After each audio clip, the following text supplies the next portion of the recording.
Hello, I'm Pastor Dave, and this is your Monday morning recap for Monday, October 5th, 2020. Here we go. This week we looked at Romans chapter 12, verses 1 through 8, as we start a Wednesday night Bible study on the book of Daniel. In looking at this passage, we see that it is clear that Christians have always struggled with how we relate to the world. But in our struggle, we do find a few things. First off, we can see that we are changed by the world in which we lived. There's no getting around this. Unless we're really institutionalized in prison, long-term care facility, military, commune, we can't separate ourselves from society. We're going to see things, and it will make an impact on us, even if it's on what we eat or how we dress. It's just a matter of fact. But we do struggle with this, especially when we start dwelling on it, and how we live a faithful life while in this world. We know that as Christians, we need to be able to relate to the world. That's a key part of spreading the gospel. It's a task that the church has done from the beginning, where we need to find ways of teaching the faith to people in a way that they will understand and will have meaning for them. So it's important we at least understand what's around us, and the best way to understand it is actually to live in it.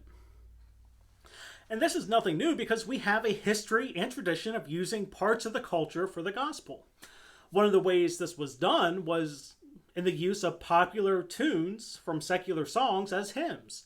It wasn't as widespread as some people think, but it was something that happened because people knew the song, just make better lyrics.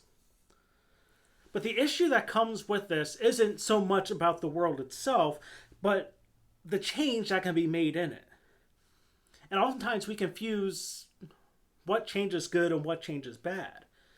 Change is inevitable. It's part of life. It's part of being in the world.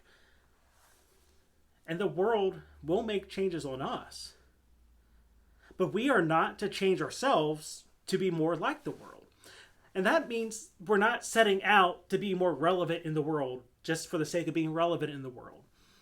It's more of the world's inevitably going to make changes on us.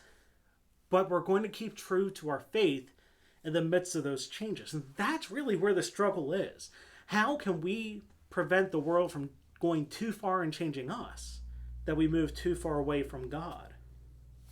The good news in this is God doesn't let us go.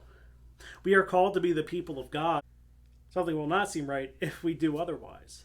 God's working within us. If we go too far, we get nudged back. We get pulled back. God's not going to let us completely be transformed by the world. But at the same time, we have to make sure that we're not changing ourselves too much and lose sight of who God is. And that's what we're going to be hitting on Wednesday night as we start chapter 1 and 2 in the Daniel Bible study. So that's your recap for this week. Don't forget, Bible study Wednesday night, live streamed on the East Salem UMC Facebook page. It'll be up on Facebook later as well. 7 p.m. Wednesday night. But until next Sunday or Wednesday night, I'm Pastor Dave, and I hope to see you.